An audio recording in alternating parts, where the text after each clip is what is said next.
সমালোচকরা বলেন যে কুণাল ঘোষ একজন টাফ নেগোসিয়েটর, যে কারণে কখনো কখনো দেখা গেছে যে লোকসভা ভোটের আগে একটু তাপস রায়ের রক্তদান শিবিরে চলে যাওয়া হোক, বা অভয়া কাণ্ডের সময় একটু এদিক ওদিক ছাত্র পরিষদ নিয়ে মন্তব্য করা হোক, বা মাঝে মাঝে একটু বিরূপ মন্তব্য করা হোক, দল বাধ্য হয়েছে তাকে টিকিট দিতে, না দিলে দলের সর্বনাশ হয়ে যেত। এটা কি আপনি মনে করেন? না, আমি একদম মনে করি না।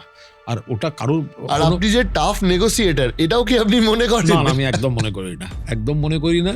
কিন্তু আমাকে ওই রক্তদান শিবির সেটা ওটা একটা স্থানীয় ক্লাবের ছিল, কোনো পার্টিরও না, ব্যক্তিরও না।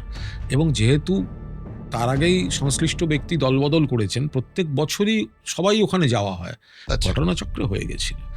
আর এখানে পুরোটাই মমতা বন্দ্যোপাধ্যায় এবং অভিষেক বন্দ্যোপাধ্যায়ের ব্যাপার। আমি মানে পুরোপুরি তাদের উপর মানে আস্থা ভরসা রেখেই।